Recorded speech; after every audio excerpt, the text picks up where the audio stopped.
আগামী 24 তারিখে ওরা আবার যেটা এই নমো নমো করতেছে, নমস্কার করতেছে, খাবার দিচ্ছে, চুমা খাচ্ছে, 24 তারিখে ওরা আবার ওইটা লাত্তা লাত্তা পানি ভাঙবি। জোরে কোন কথা ঠিক কিনা? আমরা আল্লাহর প্রশংসা করব। আল্লাহ ইচ্ছা করলে আমাদেরকে ভগবানের ঘরে পাঠাবার পারতেন। আগামী 24 তারিখে ওরা আবার যেটা এই নমো নমো করতেছে, নমস্কার করতেছে, খাবার দিচ্ছে, চুমা খাচ্ছে, 24 তারিখে ওরা আবার ওইটা লাত্তা লাত্তা পানি ভাঙবি। জোরে কোন কথা ঠিক কিনা?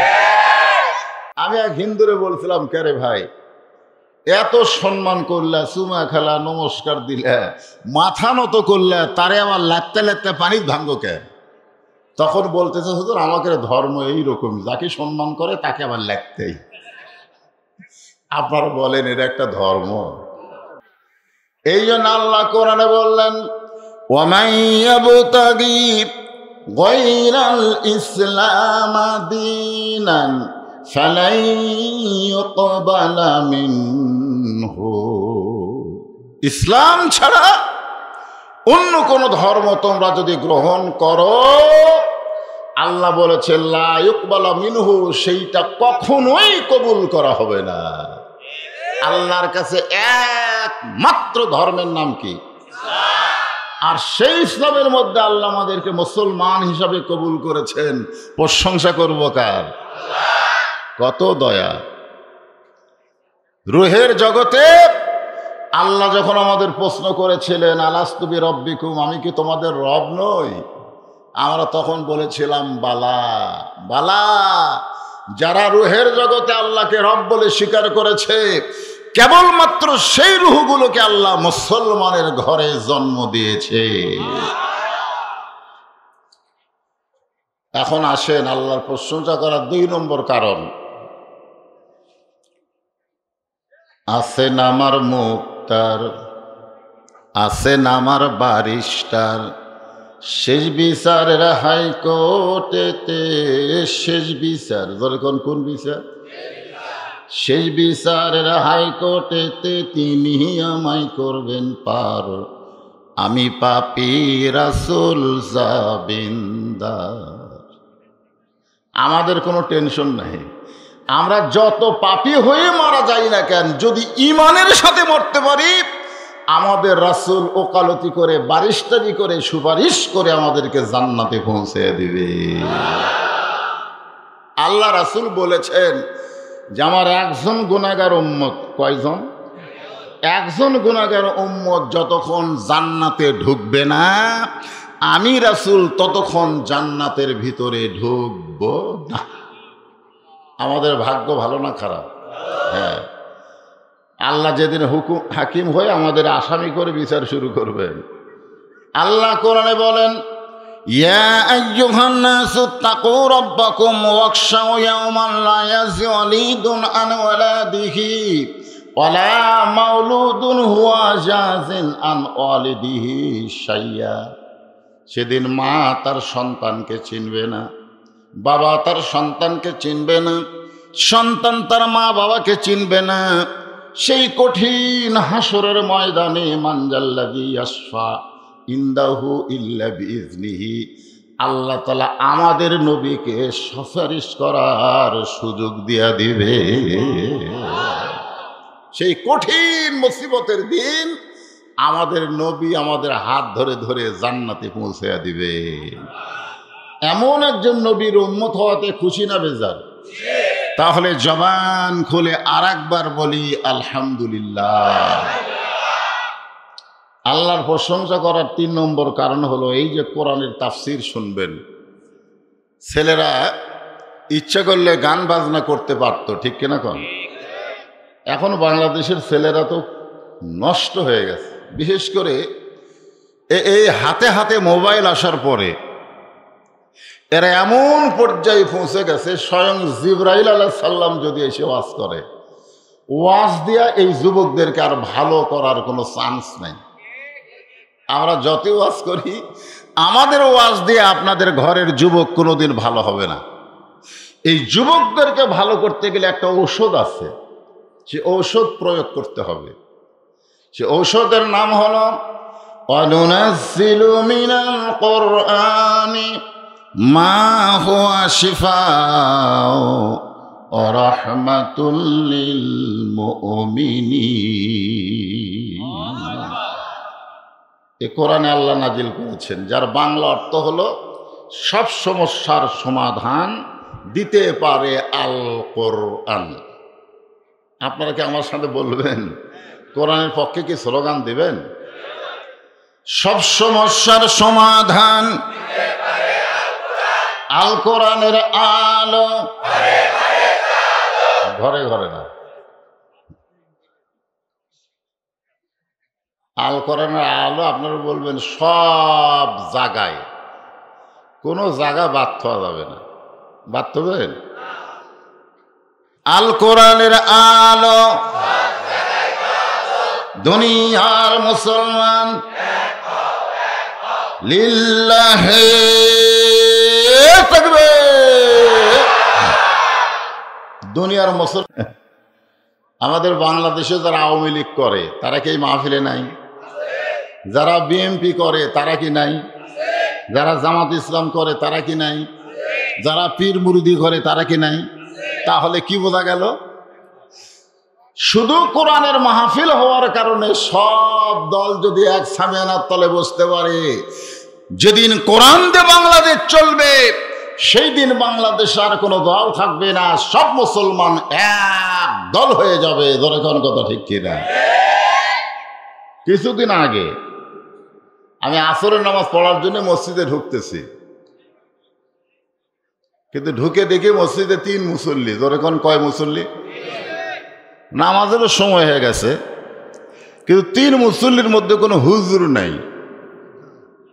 এখন ওরা খালি বলতেছে নামাজের সময় হয়ে গেল, এখনো হুজুর এলো না। তা আমি ঢুকতে চাই, চিন্তা করলাম আমি ঢুকলেই তো আমাকে হুজুর বানা দিবি, কারণ বাংলাদেশে হুজুরের দাম কোনো জায়গায় না থাকলেও মসজিদের ভিতরে আছে। যেরকম আছে না নাই? এমপি বলেন, মন্ত্রী বলেন, ডিসি বলেন, এসপি বলেন, যত বলেই পাওয়ারফুল লোক বলেন, মসজিদের মধ্যে গেলে পিছনে থাক। যেরকম কথা ঠিক কিনা? ওই গরিবের সন্তান হুজুর সামনে যাক। এক ইমাম আমারে কইছে, হুজুর এমপি সাহেব আমার পিছনে নামাজ পড়বে, কিন্তু আমি দেখলাম এমপির উড়া তো মোটা, পেটও মোটা। আমি চিন্তা করলাম এই এমপির নামাজের মধ্যে সাইজ করা যায় কেমনে? নামাজের মধ্যে সবচাইতে কঠিন জিনিস হলো রুকু। জোরেকার নাম কি? যার কেউ উড়াত পেট মোটা তারা বেশিক্ষণ রুকু থাকতে পারে না। ইমাম সাহেব রুকুতে যায় সুবহান রাব্বিল আযীম, চুপ করে আছে, কিছুক্ষণ পরে সুবহান রাব্বিল আযীম। এমপি খালি মাথা ঝোঁকাচ্ছে। ইমাম বলতেছে যতই ঝোঁকা, আমি মাথা না তোরা পর্যন্ত তুই তুলবার পারবি না। জোরেকান কথা ঠিক কিনা? তার সমাজের বহু জায়গায় নেতৃত্ব দিয়েছিস, মসজিদের ভিতরে তোদের নেতাগিরি করার কোনো ক্ষমতা নাই। তো এখন আমি চিন্তা করলাম আমি ঢুকলেই তোমাকে ইমাম বানাবে। আমি পিছন থেকে ব্যাক করে জানলার কাছে আসলাম, দেখি আর 3 জন করে কি, আমার এলাকারই মানুষ। আমি খুব খেয়াল করে দেখলাম এই 3 জনের মধ্যে একজন আওয়ামী লীগ, 3 জনের মধ্যে একজন কি, 3 জনের মধ্যে একজন বিএনপি আর একজন জামাত ইসলাম। তো জামাত ইসলাম আওয়ামী লীগকে বলতেছে, ভাই তোর দল এখন ক্ষমতায় আছে, তুই সামনে যা। আওয়ামী লীগ বলতেছে আমি মাঝে মধ্যে নামাজ পড়ি কিন্তু পড়াবার পারি না। এখন বলতেছে বিএনপি তুই সামনে যা। বিএনপি বলতেছে বড় জোর আকামত দিবার পারি কিন্তু ইমামতি পারি না। এখন জামাত ইসলাম বলতেছে তাহলে 3 জনের মধ্যে কে যাবি? আওয়ামী লীগ বলতেছে তুই সামনে যা। জামাত ইসলাম সামনে গিয়ে বলতেছে, ভাই তুমি হইলে স্বাধীনতার স্থপতি, তুমি হইলে স্বাধীনতার ঘোষক, আর আমি হলাম রাজাকার। এখন তোমরা কি রাজাকারের পিছনে ইক্তেদা করবা? আওয়ামী লীগ বলতেছে বাহিরের কথা ভিতরে বলিস না, আমি আওয়ামী লীগ, ওই বিএনপি, তুই জামাত, এটা হলো বাহিরের কথা, ভিতরের কথা আমরা 3 ভাই একসঙ্গে জামাত করতে চাই। আজকে যারা এখানে এসেছেন তারা কি কোরআনের ভিতরের কথা শুনবে? আল্লাহ বলেছেন ওয়ালা নাবলুওয়ান্নাকুম বিশাইয়্যিম মিনাল খাউফি ওয়াল জুই ওয়া নাকসিম মিনাল আমওয়ালি ওয়াল আনফুসি ওয়াস সামারাতি ওয়া বাশশিরিস সাবিরিন।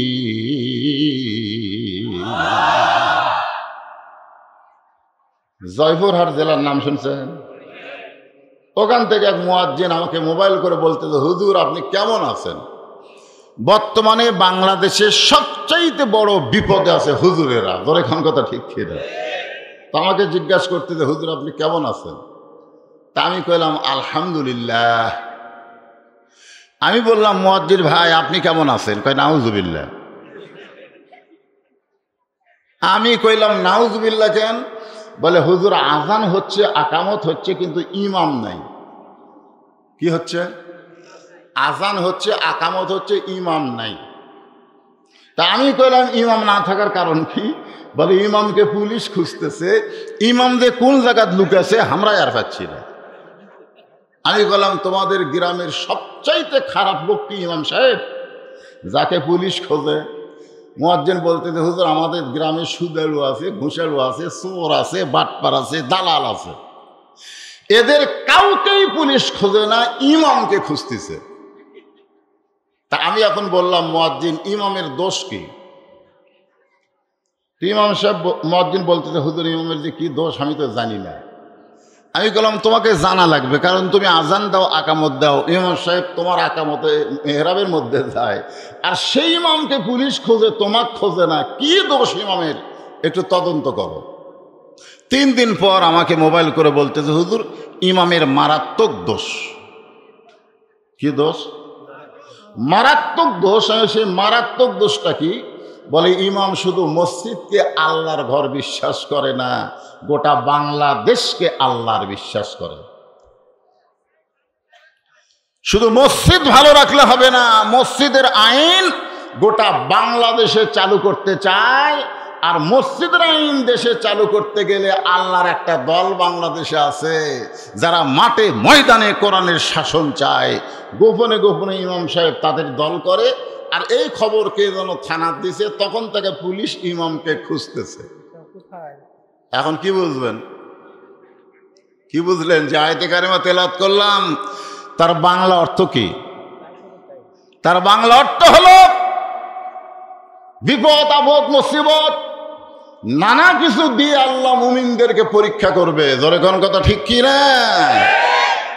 ফিলিস্তিনের জন্য দোয়া করেন, কাশ্মীরের জন্য দোয়া করেন। 2 কান্দের 2 ফেরেশতা বলতেছে ফিলিস্তিনের মুসলমানের জন্য, কাশ্মীরের মুসলমানের জন্য দোয়া না কইরা তোর দেশের জন্য দোয়া কর। কেমনে ঠিক? কেমনে ঠিক? বুখারী শরীফের হাদিস। কোরআনের পরেই যে হাদিস, তার নাম কি? বুখারী। সে হাদিসে আল্লাহ রাসূল বলতেছেন মা তারাক্তু বাদি, খুব খেয়াল করে শুনবেন, মা তারাক্তু বাদি আলা উম্মতি ফিতনাতুন আদাররা রাজুলু মিনান নিসা। আমার পরে আমার উম্মতের জন্য রাসূল বলতেছেন আমার পরে, আমি দুনিয়া থেকে বিদায় নেওয়ার পরে আমার উম্মতের জন্য সবচাইতে বড় বিপদ হলো পুরুষ মানুষের জন্য নারী নেত্রী হওয়া। তাহলে ফিলিস্তিন বড় বিপদে আছে, কাশ্মীর বড় বিপদে আছে না বাংলাদেশ? কয়দিন দোয়া করছেন? এই জন্য আল্লাহ বললেন ইজা আসাবাতুহুম মুসিবাতুন, যখন তোমাদের উপরে বিপদ আপদ মুসিবত আসবে, ক্বালু, তখন তোমরা বলবে, আজকে একটা বিপদ এই যে হয়েছে বন্ধ হয়নি, এটাও একটা বিপদ। কোরআনের মাহফিলের জন্য এটা কি রহমত না বিপদ? বিপদ। কারণ বক্তা কথা বলবে আর শান্ত শিষ্টভাবে কথা শোনা লাগবে। সময় বাকি নাই। ফিলিস্তিনের মসজিদুল আকসা নিয়ে যখন ইসরায়েল ষড়যন্ত্র করতেছে, আল্লাহ তাআলা ওই ফিলিস্তিনের ওই আকসার ভিতর দিয়ে ইমাম মেহেদী আলাইহিস সালামকে দুনিয়াতে প্রেরণ করবে। জোরে কোন কথা ঠিক কিনা? সময় বেশি নাই রে বাবা, একটু মনোযোগ দিয়ে কথাগুলো শোনা লাগবে। হইচই বন্ধ করেন, যদি আপনাদের জায়গা না হয় বাড়ি যান। যে কয়জন শুনতেছে তাকে শুনবার দেন, কারণ অত্যন্ত গরমের মধ্যে আপনার বসে আছেন চাপাচাপি করে। নাম দিয়েছেন তাফসিরুল কোরআন মাহফিল, একটু কোরআন হাদিস থেকে আলোচনা শোনার দরকার আছে না নাই? দরকার আছে, হ্যাঁ, একটু মনোযোগ দিবেন। যখন তোমাদের বিপদ আপদ মুসিবত আসবে, কলু, এটা কে বলতেছে? আল্লাহ বলতেছে তোমরা বলো ইন্না লিল্লাহি ওয়া ইন্না ইলাইহি রাজিউন। আমার এলাকার বহু আলেমকে আমি জিজ্ঞাসা করছি, হুজুর আচ্ছা এটা তো বিপদ আপদ মুসিবতের আয়াত, কিন্তু মানুষ মরে গেলে এই ইন্না লিল্লাহ কেন পড়ে? আমার এলাকার যারা আমার ওস্তাদ, আপনাকে এলাকায় কেউ যদি মরে আপনার কি কন? এই ইন্না লিল্লাহ কন। কিন্তু ইন্না লিল্লাহ তো মানুষ মরে গেলে পড়ার আয়াত না, এটা হলো বিপদ আপদ মুসিবতের সময় আল্লাহ বলেছেন তোমরা পড়ো, কিন্তু মরে গেলে আমরা কেন পড়ি?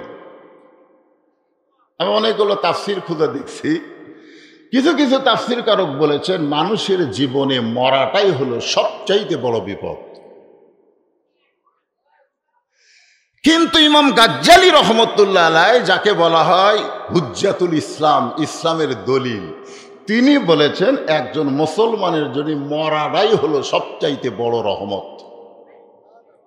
কারণ আর দুনিয়া সিজনুল মুমিনিন, এই দুনিয়া হলো মুমিনদের জন্য জেলখানা।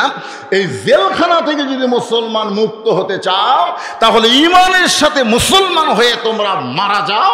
মরার সঙ্গে সঙ্গে তোমাদের নিবাস কবর হবে না, তোমাদের বাড়ি হবে আল্লাহর জান্নাত। জোরে কোন কথা ঠিক কিনা? আপনারা কি বুঝতেছেন? এই রুহুর জন্য দুটা জায়গা আছে, একটা হলো ইল্লিন আর একটা কি সিজ্জিন। তা আপনারা যারা এখানে বসে আছেন, আপনারা কি সিজ্জিনে যাবেন, ইল্লিনে যাবেন? গভীর খুব খেয়াল করেন, আল্লাহ নবীর ডান হাতখানা বুকের মধ্যে নিয়ে নবীর দরদের বিবি খাদিজাতুল কুবরা কাঁদতেছে। নবী ঘুম থেকে চেতন পাইছে। রাসূল বলে, খাদিজা কান্দো কেন? বলে, ইয়া রাসূলুল্লাহ, আপনি না ঘুমাইলে আমি কোনোদিন ঘুমাই না, আপনি না ঘুমাইলে আমি কোনোদিন ঘুমাই না। মানে নবী না ঘুমাইলে খাদিজা কোনোদিন ঘুমাই না। সুবহানাল্লাহ কবেন না? রাসূল চমকে বলতেছে, আমি তো এতদিনের কথা জানতাম না, তা আমি না ঘুমাইলে আপনি কেন ঘুমান না? খাদিজা বলতেছে, হুজুর, দুনিয়াতে কোনো মেয়ের যখন বিয়ে হয় তখন মেয়ের অভিভাবক মেয়েটাকে ছেলের হাতে উঠে দেয়, কিন্তু আপনার সঙ্গে যখন আমার বিয়ে হলো তখন আমার কোনো অভিভাবক আপনার হাতে আমাকে উঠায় দেয়নি, বরং আপনার অভিভাবক আপনার চাচা আবু তালেব আপনার দুই হাত আমার হাতে তুলে দিয়ে বলল, মা, আজ থেকে আমার এতিমের দায়িত্ব তোমাকে দিয়ে দিলাম। যখনই আপনার দুই হাত আমার হাতে তুলে দিয়েছে তখন আমার দায়িত্ব বেড়ে গেছে, আপনি হলেন এতিম। জোরে কোন কি? শিশুকালে মইরা গেছে মা, গর্ভে থাকতে মরছে পিতা, নবী চোখে দেখলেন না। কে করিবে লালন পালন, কে দিবে সান্ত্বনা? এই দুনিয়ার বড় এতিম নবী ছিলেন একজনা। হুজুর, আপনি যখন ঘুমায় গেছেন আমি তখন ঘুমের দোয়া পড়তেছি, একটু মনোযোগ দিয়ে শোনেন। ঘুমের দোয়া পড়তেছি, আপনার পড়েন না?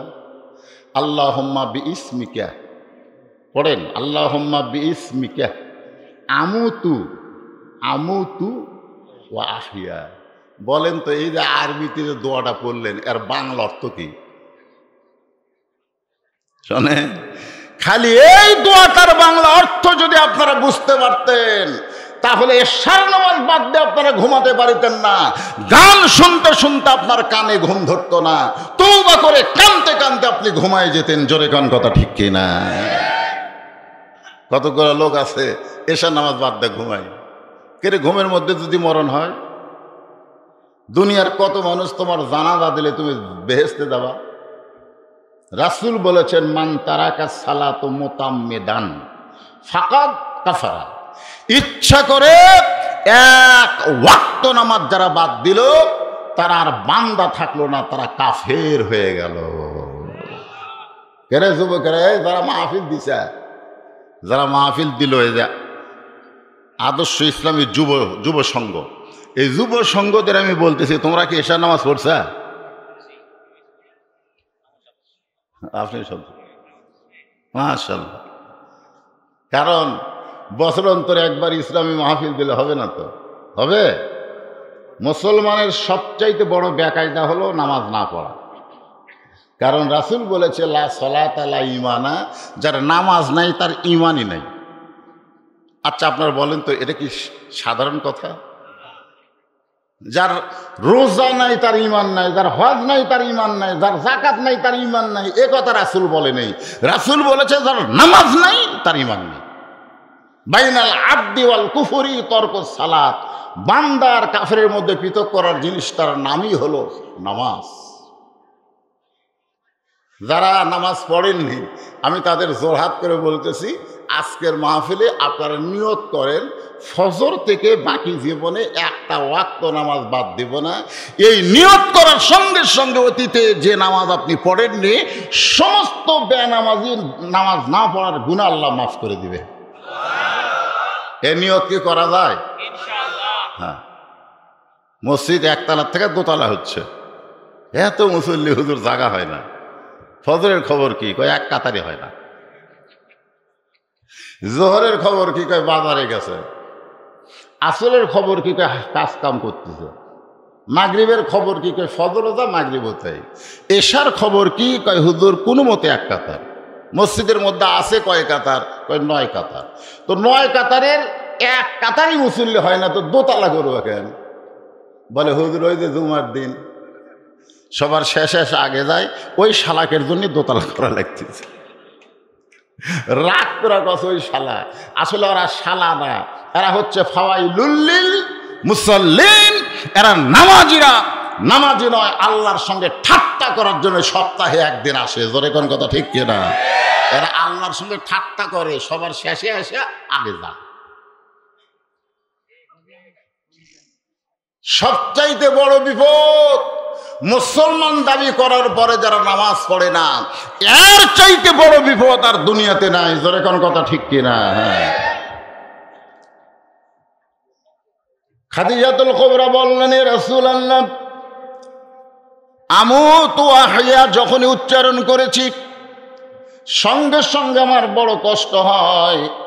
আমি খাদিজা যখন মারা যাব, আল্লাহ রাসূল বলেছেন সর্বশেষে যেই ব্যক্তি কবরে যাবে, সর্বশেষে, এই যুবকেরা মনোযোগ দিয়ে শোনো, সর্বশেষে যেই ব্যক্তি কবরে যাবে, কবরের ঘরে তাকে 50,000 বৎসর থাকা লাগবে। কোনো প্রতিক্রিয়া নাই, কিছুই কয় না। কয় হাজার? যে বাড়ি বানাচ্ছেন এটা কয় বছর আপনি থাকা পারবেন? 100 বছর থাকা পারবেন? ও বাড়ির গ্যারান্টি 100 বছর। সেই বাড়ির জন্য আমরা পাগল। আব্দুল আলিম চোখের পানি নিয়ে বলেছেন, মিশে মায়ায় বন্দি থাইকা করলাম কত খেলা, পশ্চিমে তাকিয়া দেখো তোমার জীবনের ডুইবা গেছে বেলা। এক পলকের নাই ভরসা। সবাই বলেন, যুবকেরা বলো, এক পলকের নাই ভরসা, মিশে সকল আশা, কখন বুঝি দারুণ ঝড়ে ভাঙবে তোমার বাসা। কিছুদিন আগে তুরস্কে, যেরকম কোন দেশে? তুরস্কে। আমাকে বাংলাদেশের কথাই দৃষ্টান্ত দিচ্ছি। 5 তলায় উঠে 1.5 লাখ টাকার খাট, 12,000 টাকার কম্বল, পৌষ মাসে 9টার সময় ওরে তামানে দিয়ে বলতেছে, আমার বাড়ি আমার ঘর আমার নামাইকে। 2 কান্দে 2 ফেরেশতা বলতেছে, আল্লাহ এই একটা কথা বললো, এই যে বলতেছে আমার বাড়ি আমার ঘর আমার নামাইকে, তা আমরা তো জানি গোটা পৃথিবীর মালিক তুমি, তাহলে এই কি কইল? আল্লাহ কয় একটু ধৈর্য ধর, একটু ধৈর্য ধর। কে নামায়? রাত 3টার সময় সামান্য একটা ভূমিকম্প হচ্ছে। ধরে কোন কি কম্প? ওই এত ফোর্সে নামছে যে কম্বলের মতো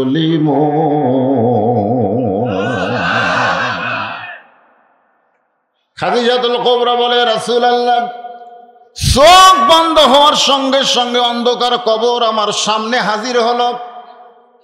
যেই কবরের সর্বশেষে গেলে 50,000 বছর থাকা লাগবে, সেই কবরে আমি খাদিজা কেমনে থাকবো? ওই কবরের চিন্তায় আমার চোখ দেয়া দর দর করে পানি পড়ে। 1 নম্বর মুসলমান, জোরে গান সুবহানাল্লাহ। সঙ্গে সঙ্গে আল্লাহর নবী খাদিজার কপালে একটা চুমা দিয়ে বলে, খাদিজা, ওই আল্লাহর শপথ করে বলতেছি, ঈমান গ্রহণ করার পরে আপনি আল্লাহর সঙ্গে যে সম্পর্ক গড়ে তুলেছেন, আল্লাহ আপনার কবরকে জান্নাত বানায়া দিবে। আর কোনো টেনশন আছে? আর কোনো টেনশন আছে? 50,000 কে 1 কোটি বছর যদি কবরে থাকা লাগে, কোনো টেনশন। কারণ রাসূল বলেছেন, ঈমান গ্রহণ করার পরে আপনি আল্লাহর সঙ্গে যে সম্পর্ক গড়ে তুলেছেন, আল্লাহ আপনার কবরকে জান্নাত বানায় দিবে। এখন প্রশ্ন হলো, ঈমান গ্রহণ করার পরে আল্লাহর সঙ্গে সম্পর্ক করার মাধ্যম কি?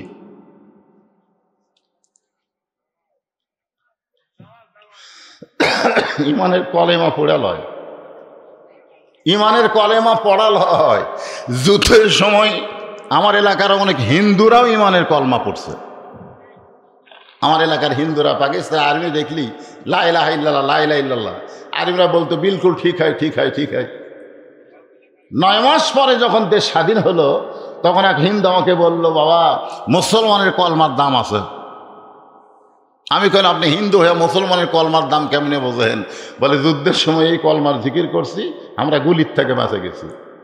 আমি বললাম, দাদা, শুধু কলেমার মুখে জিকির করে আর্মির গুলি থেকে আপনি বাইচা গেছেন। এই কলেমা যদি গ্রহণ করতেন, তাহলে জাহান্নামের আগুন থেকে আল্লাহ আপনাকে বাঁচায়া দিত। আমরা কি আর্মির গুলির থেকে বাঁচবো না জাহান্নাম থেকে? তো জাহান্নাম থেকে যদি বাঁচতে চাই, রাসূল বললেন, খাদিজা, ঈমান গ্রহণ করার পরে আপনি আল্লাহর সঙ্গে যে সম্পর্ক গড়ে তুলেছেন, আল্লাহ আপনার কবরকে জান্নাত বানায়া দিবে। খাদিজা নবীর হাত বুকের মধ্যে চেপে ধরলেন। আল্লাহ রাসূল বলে, খাদিজা, আল্লাহ আপনার কবরকে জান্নাত বানায় দিবে, এরপরেও আমার হাত কেন চাইপা ধরলেন? খাদিজা বলে, রাসূলুল্লাহ, আমি যদি আপনার কাছে কিছু চাই, আপনি কি আমারে দিবেন না? সঙ্গে সঙ্গে নবী বললেন, নাউজুবিল্লাহ। এই এটাকে রে, বসো। দেখছেন এই পুচকার হাতে কি মোবাইল দেখছেন?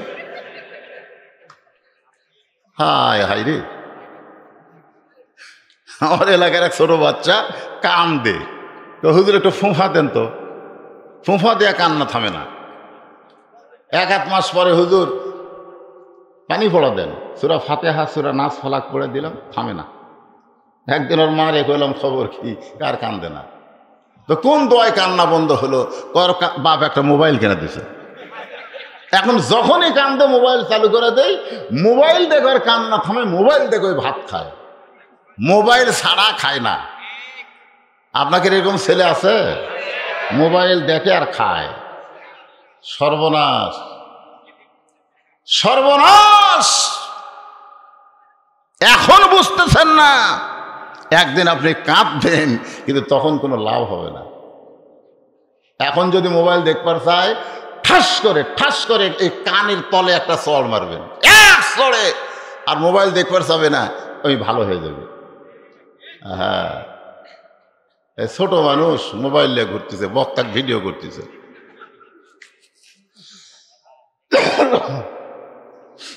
তাহলে কি বলতেছে একটু মনোযোগ দিবেন। উলাইকা আলাইহিম সালাওয়াতুম মির রাব্বিহিম ওয়া রাহমা ওয়া উলাইকা হুমুল মুহতাদুন। যেই মাত্র খাদিজা বলল, হুজুর আপনার কাছে যদি কিছু চাই, সঙ্গে সঙ্গে নবী বললেন, নাউজুবিল্লাহ, নাউজুবিল্লাহ, নাউজুবিল্লাহ। 3 বার নবী নাউজুবিল্লাহ বললেন। নবী বুঝাই দিলেন, একমাত্র আল্লাহ ছাড়া অন্য কারো কাছে চাওয়া যাবে? জোরে কন। এখন কেউ যদি বলে আমার দয়াল বাবার দরবারেতে কেউ ফিরে না খালি হাতে, আপনাকে এইদিকে মনে হলে নাই? আল্লাহরে ধন্য বীরে দিয়া আল্লাহ আছে গায়েব হইয়া, নবীর ধন খাজানিয়া শুয়া আছে আজমিরে, কেউ ফেরে না খালি হাতে খাজা তোমার দরবারে। নাউজুবিল্লাহ, জোরে কম। এই সাউন্ড একটু কমে দাও বাবা। এখন চিন্তা করেন, সূরা ফাতিহার মধ্যে আমরা স্বীকারোক্তি দিলাম, ইয়া পড়েন, ইয়াকা না'বুদু ওয়া ইয়াকা নাস্তাঈন। আমি 2011 সালে প্রথম হজ করতে গেলাম। তা আমাদের তো একটা অভ্যাস আছে, কবরের পাশে যা দোয়া দরুদ পড়ে হাত তোলা অভ্যাস আছে না নাই? তা আমি ওই নবীর রওজার পাশে যা কেবল হাত তুলেছি, এরকম হাত তুলেছি। কে রে, সাধারণ মানুষের কবরে হাত তুলি আর নবীর রওজার পাশে হাত তোলা যাবে না? এইভাবে কেবল হাত তুলেছি। ইতিমধ্যে মদিনার এক পুলিশ লাঠি দিয়ে আমার হাতে ঠাসি দেয়, মানো কুল্লু হারাম মানো। আমি মনে মনে কই, তুই হলি পুলিশ আর আমি কে, আমার চিনিস? মনে মনে আমি হলাম বাংলাদেশের একটা বক্তা রে, তুই একটা পুলিশ হয়ে আমার হাতে লাঠি দিয়ে ঠাসি মারলি। এটা আমার মন বললো, আর আমার ইমান বললো, মাওলানা তুই বাংলাদেশের বক্তা হতে পারিস, কিন্তু মদিনার পুলিশের ইমান তোর চাইতে ভালো। চাইতে হলে চাইতে হবে কার কাছে? খাদিজাকে রাসূল বলতেছেন, নাউজুবিল্লাহ, আল্লাহ ছাড়া অন্য কারো কাছে চাওয়া যাবে না।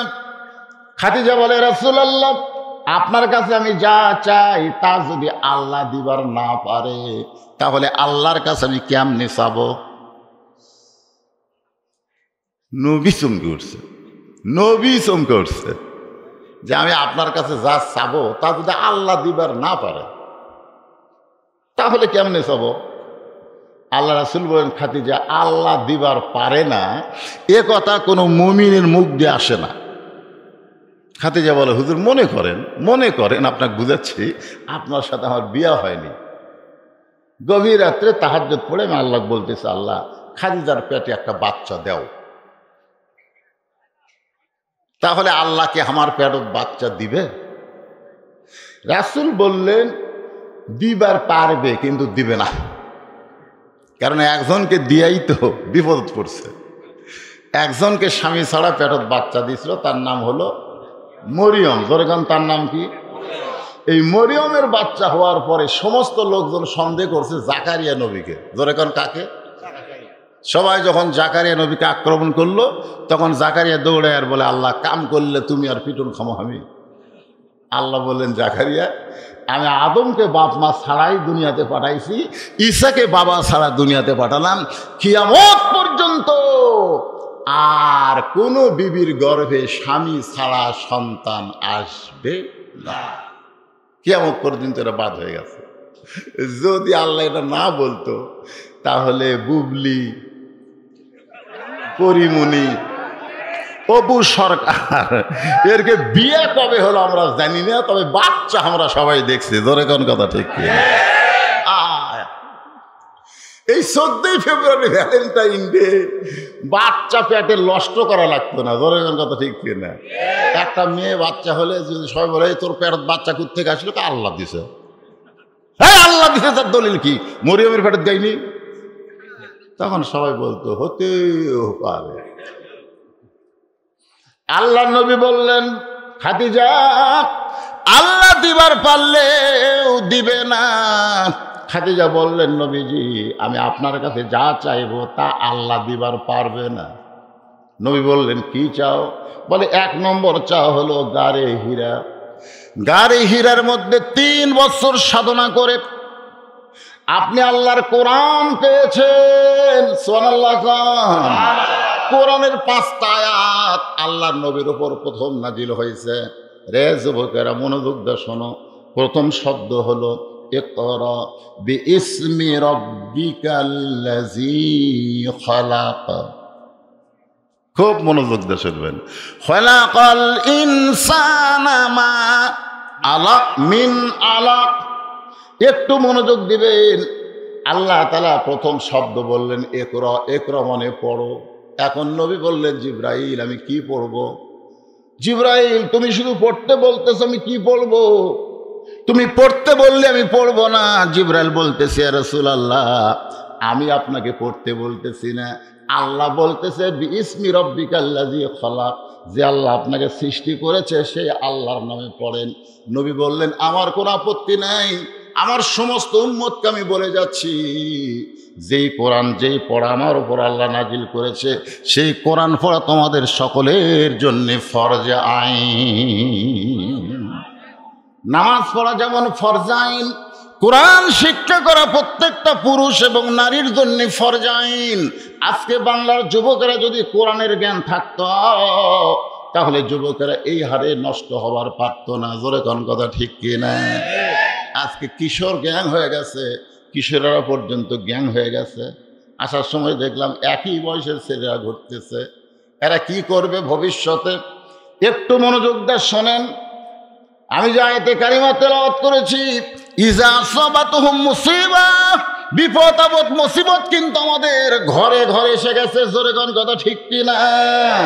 সেদিন চাপাই নবাবগঞ্জ ওয়াজ করতে গেলাম, বাবা আর মা দুইজন ইউন অফিসে গেছে, যা বলতে স্যার আমাদের ছেলেকে আপনারা কাস্টডি করেন, আমাদের একটা মাত্র ছেলে, তাকে আপনারা কাস্টডি করে 5 বছর জেল দেন, কারণ এই ছেলে বাপকে মারে মাকে মারে।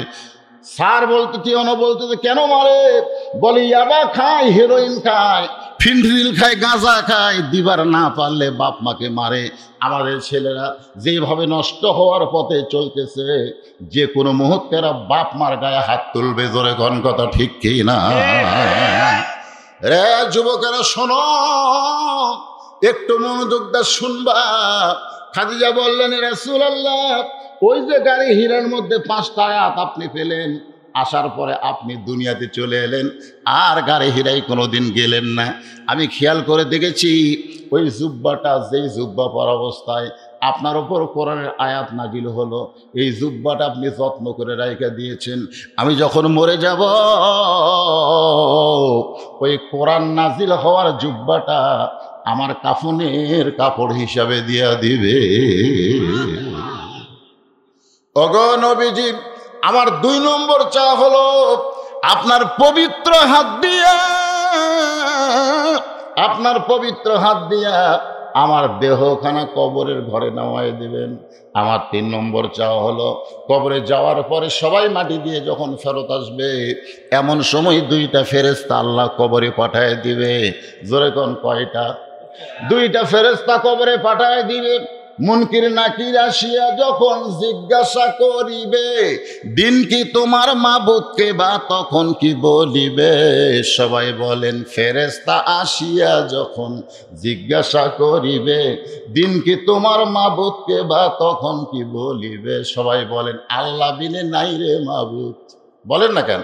আল্লাহ বিনে নাই রে মাবুদ, জবানে তাই বলো রে, বলো মুখে আল্লাহ রাসূল সবে বলো। ওগো নবী, মুনকির নাকিরের 3টা প্রশ্নের উত্তর আমি খাদিজা দেওয়ার পারবো না, আমার পক্ষ থেকে আপনাকে উত্তর দেওয়া লাগবে। এই 3টা সওয়াল যদি আপনি পুরা করেন আর কবর নিয়ে আমি কোনোদিন কাঁদব না। সঙ্গে সঙ্গে নবী খাদিজার কপালে চুম্বন দিয়ে বললেন খাদিজা ওই আল্লাহর শপথ করে বলতেছি আমার আগে যদি আপনার মৃত্যু হয় তাহলে আপনার 3টা চাওয়াই আমি পুরা করব ইনশাআল্লাহ। আপনারা বলেন তো, এখানে রাসূল কিন্তু একটা মারেফতের কথা বলছেন। কি বলছেন? মারেফতের কথা বুঝতে পারছেন? কি কইছে? এই দেখেন, এই এক ভাই বলছে যে আপনার আগে যদি আমার মৃত্যু হয় তাহলে এখানে রাসূল বুঝাই দিলেন কে কখন মরবে এটা আল্লাহ রাসূলও জানে, আর আপনারা জানেন। জানেন না? এত সাল আগে আমাকে নামাইকে, আরো এত বছর ক্ষমতা থাক মরে, খেরে ভাগলা, আমার 5 ফিরে একজন হুমকি মারছে, এই আমাকে চিনিস, আমি কার দল করি তুই জানিস, খালি বগুড়া থেকে ঘুরে এসে তো সাইজ কর্ম রে। আমাকে 5 ফিট থেকে পূর্ব দিকে বগুড়া হচ্ছে 15 কিলো, মোটরসাইকেল পালসার নিয়ে যাচ্ছে, ঘুরে এসেই তো সাইজ করবে। ওই তো গরিব মানুষ, ওই এখন আল্লাহ বলতেছে, আল্লাহ বগুড়া থেকে ঘুরে এসে আমার সাইজ করবে। আল্লাহ আল্লাহ আমার কেউ নাই, আল্লাহ আমি তোমার কাছে বিচার দিলাম। ওই এখন 5 ফিট থেকে বগুড়ার দিকে যাচ্ছে, কাহালু 4 মাথা, তোর এখন কয় মাথা? ওই যাচ্ছে পশ্চিম দিক থেকে পূর্ব দিকে, ইতিমধ্যে উত্তর দিক থেকে একটা ভুটভুটি, ভুটভুটি বলছেন না, ভুটভুটি সব মারা দিছে। আর মোটর সাইকেলের কিছু হয়নি, কিন্তু ওর শরীর কয়েক জায়গায় ভেঙে গেছে। এখন অ্যাম্বুলেন্স করে বগুড়া মেডিকেল কলেজে নিয়ে গেছে।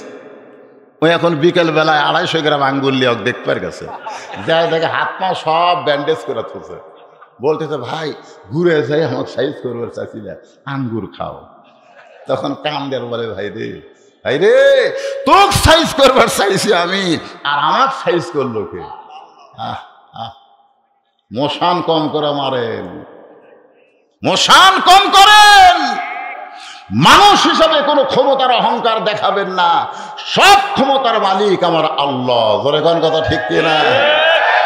তাবারাকাল্লাযী বিয়াদিহিল মুলকু ওয়া হুয়া আলা কুল্লি শাইইন কাদির।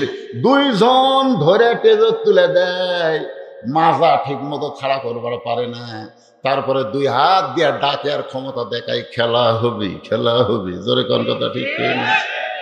আল্লাহ কয়, পাগলা রে, 2 বার পাতলা পায়খানা দিলে তুই হাসপাতালত পুড়ে দেবি। জোরে কোন কথা ঠিক কিনা?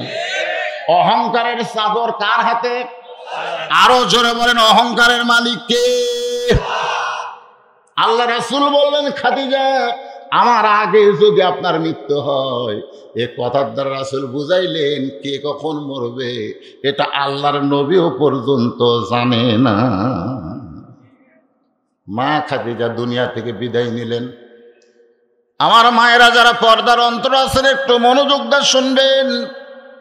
মাগরিবের নামাজের পর আমি এখানে এসেছি, আপনাদের তেমন কোনো ওয়াজ হয়নি। জোরে কোন কথা ঠিক কিনা?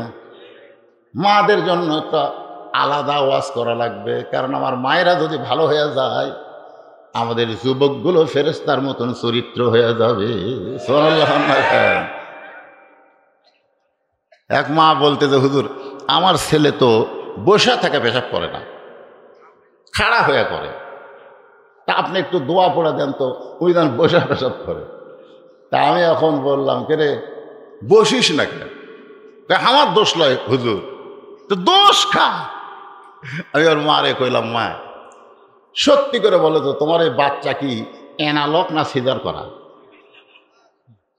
তখন বলতে তো, হুজুর সিজার করা। আমি বলো, সেই জন্যই, কারণ সিজার করা বাচ্চারা পেট কাটার পরে কথা কয় না, নিঃশ্বাস নেয় না, কান্দেও না, কারণ 2 দিন আগে যে পেট কাটছে, তখন ডাক্তারও পেটের মধ্যে নিয়ে এরকম ঘুরে আনার পরে ওর মাথাতে একটা ঝাঁকি লাগে, এই ঝাঁকিতে করে কান্দে ওঠে, এই যে অস্থির বসবি না। একটা মা যদি ভালো হয়, তার পেটের সন্তান আল্লাহর ওলি হয়। জোরে কথা কন না কেন?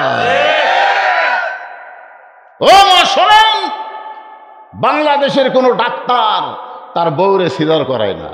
খোঁজলে দেখেন, কোনো ডাক্তারের বউ সিজার হয় না, নরমালে বাচ্চা হবেই, হয়তো 2 দিন পরে হবে।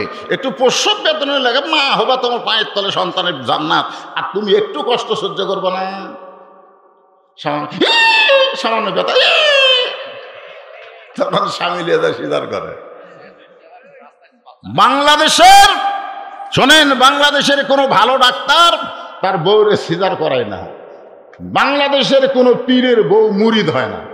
খেয়াল করে দেখবেন, বাংলাদেশের কোনো পীরের বউ কিন্তু মুরিদ হয় না, কারণ পীরের বউ জানে আমার স্বামী হচ্ছে লুচ্চা নম্বর 1। মাঝে মধ্যে মুরিদের বইয়ের দিকে তাকায়, মাঝে মধ্যে মুরিদের বইয়ের দিকে তাকায়, এই জন্য পীরের বউ কোনোদিন ওর হাতে মুরিদ হয় না। আর একটা কাজ হলো, মৌলানার বাড়িতে কিন্তু মিলাদ হয় না, কারণ মৌলবীরা জানে মিলাদ একটা ফাউ জিনিস, এটা করে লাভ নেই। ধরে কোন কথা দেখতে, আপনি খোঁজলে দেখেন তো কোনো মৌলানার বাড়িতে মিলাদ হয়? এ কথা কর না কেন? তাহলে এক নম্বর কি, ডাক্তারের বইয়ের সিজার লাগে না, পীরের বউ মুরিদ হয় না, মৌলবীর বাড়ি মিলাদ হয় না। ঠিক? মাশাআল্লাহ। অনেক মৌলানারা আমার উপর বেজার হবে, বেজার হয়ে লাভ নাই। আশহাদু আল্লা ইলাহা ইল্লাল্লাহু ওয়াহদাহু লা শারীকা লাহু ওয়া আশহাদু আন্না মুহাম্মাদান আবদুহু ওয়া রাসূলুহু আল্লাযী আরসালা রাসূলাহু বিল হাক্কি বাশীরান ওয়া নাযীরান ওয়া দাঈয়ান ইলাল্লাহ বিইজনিহি ওয়া সিরাজাম মুনীরা। فقد قال الله تعالى في كلامه المجيد والفرقان الحميد। জবান খুলে সকলে পড়েন আউযু বিল্লাহি মিনাশ শাইতানির রাজিম। বিসমিল্লাহির রহমানির রহিম। وَلَنَبْلُوَنَّكُمْ بِشَيْءٍ مِّنَ الْخَوْفِ وَالْجُوعِ وَنَقْصٍ مِّنَ الْأَمْوَالِ وَالْأَنفُسِ وَالثَّمَرَاتِ وَبَشِّرِ الصَّابِرِينَ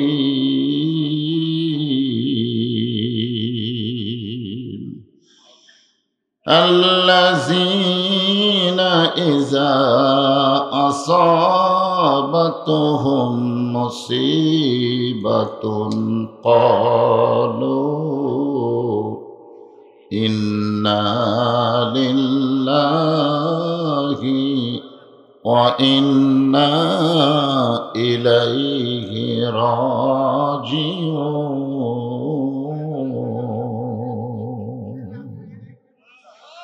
أولئك عليهم صلوات من ربهم ورحمة وأولئك هم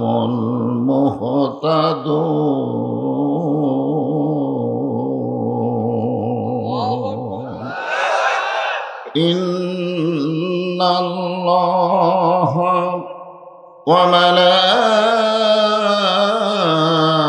وملائكته يصلون على النبي يا أيها الذين آمنوا صلوا عليه وسلموا تسليما اللهم صل على محمد وعلى آل محمد كما صليت على إبراهيم وعلى آل إبراهيم إنك حميد مجيد اللهم بارك على محمد وعلى آل محمد كما باركت على إبراهيم وعلى آل إبراهيم إنك حميد مجيد তায়েববাসী দুঃসাহসী পাথর মারে নবীর গায় পরে নিষ্ঠুর তায়েববাসী পাথর মারলি নবীর গায় তবু আমার দয়ার নবী তোদের জন্যে মুক্তি চায় আল্লাহুম্মা সাল্লি আলা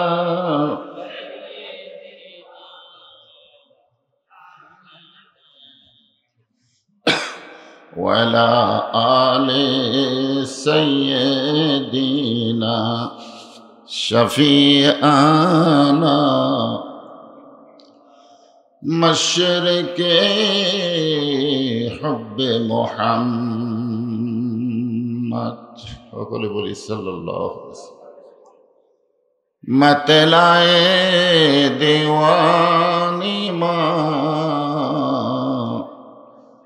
মতলায়ে খুরশিদ ইশকাস সিনায়ে সো জানে মা বালাগল উলা বিকামালিহি সবাই পড়েন কাশাফাদ দুজা বিজামালিহি হাসনাত জামিউ খিসালিহি সাল্লু আলাইহি ওয়া আলিহি আল্লাহুম্মা আমিন। জান্নাতের বাগান থেকে জান্নাতি মানুষদেরকে নিয়ে আমি গুনাহগার তোমার রহমতের দরজায় দুখানা হাত তুলেছি আল্লাহ। হাসরের ময়দানে জব্বার আর কাহার নামে রূপ নিয়া তুমি যখন বিচার শুরু করবে তোমার সামনে দাঁড়ায়া সমস্ত নবীরা নফসি নফসি বলে কাঁদতে থাকবে। এমন কঠিন অবস্থা হাসরে হবে, সেদিন সমস্ত নবী তার উম্মতকে ভুলে যাবে, শুধু বলবে আল্লাহ আমার কি হবে, আমার কি হবে। একমাত্র দরদে নবী শাফাতের কান্ডারি ইয়া রব্বি হাবলি উম্মতি বলে সেজদায় পড়ে যায়। সেই কঠিন মুসিবতের সময় আজকের এই মাহফিলকে ওসিলা করে আমাদের সবাইকে রাসূলের উম্মতের কাতারে আল্লাহ কবুল করে নিও। সুবহান রাব্বিকা রাব্বিল ইজ্জাতি আম্মা ইয়াসিফুন ওয়া সালামুন আলাল মুরসালিন ওয়ালহামদুলিল্লাহি রাব্বিল আলামিন। লা ইলাহা ইল্লাল্লাহ লা ইলাহা ইল্লাল্লাহ লা ইলাহা ইল্লাল্লাহ লা ইলাহা ইল্লাল্লাহ লা ইলাহা ইল্লাল্লাহ লা ইলাহা। চাঁদ সূরজ আর গ্রহ তারা আল্লাহ নামের পাগল পারা। চাঁদ সূরজ আর গ্রহ তারা আল্লাহ নামের পাগল পারা। আমার আল্লাহ নামের এতই দয়া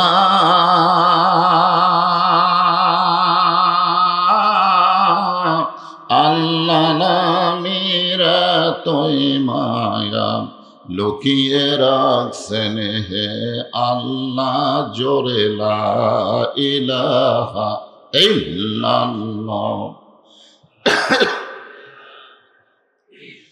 ইল্লাল্লাহু ইল্লাল্লাহ ইল্লাল্লাহু ইল্লাল্লাহ লা ইলাহা ইল্লাল্লাহু লা ইলাহা ইল্লাল্লাহ লা ইলাহা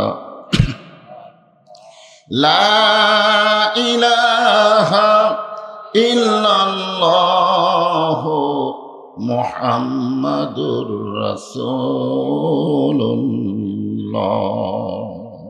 সম্মানিত মা বোনেরা, পর্দার অন্তরালে বসে বসে যারা আলোচনা শুনতেছেন, আমি তাদেরকেও শ্রদ্ধা জ্ঞাপন করে বর্তমান বাংলাদেশে যে পরিবেশ চলতেছে, এই পরিবেশে আপনারা কেমন আছেন? মাশাআল্লাহ, মানে এই পরিবেশেও আপনারা আলহামদুলিল্লাহ। আমি কিন্তু একটা আয়াত পড়েছি, 3টা আয়াত, তার মধ্যে একটা আয়াতে বলা হয়েছে ইন্না লিল্লাহি ওয়া ইন্না ইলাইহি রাজিউন।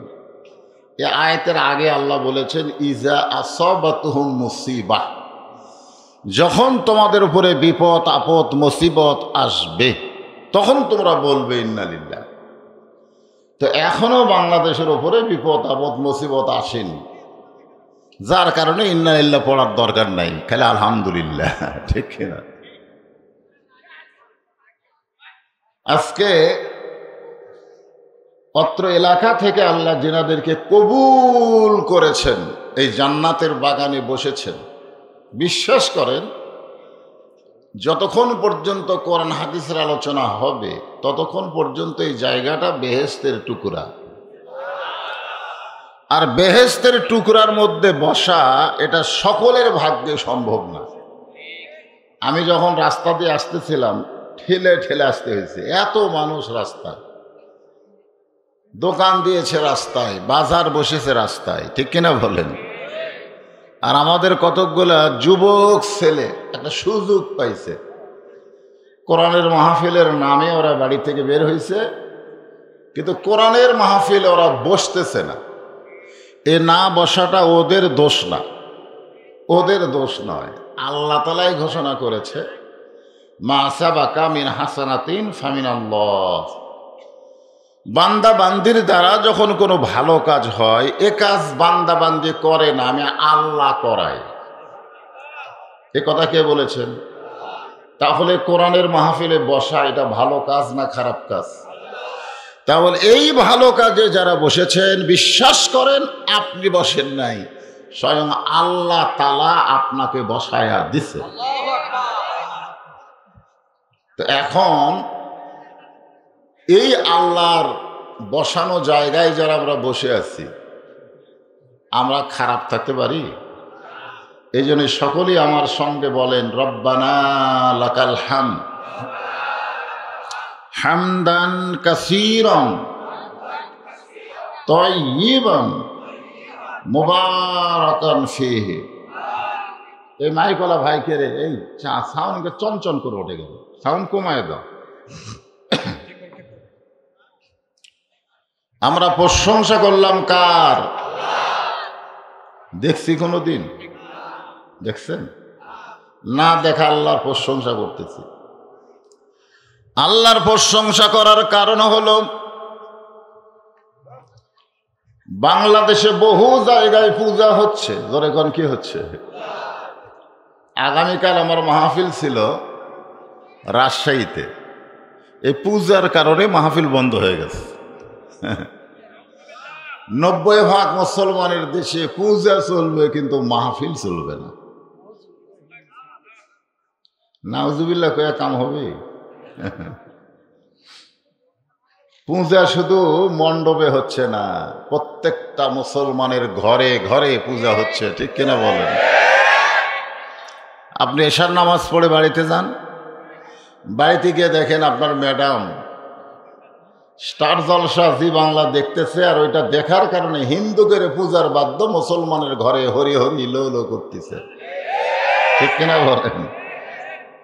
আমরা হিন্দুদের পূজার উপরে কোনো আক্রমণ করব না, কারণ আল্লাহ কোরআনে বলেছেন লাকুম দিন হুকুম ওয়ালিয়া দিন।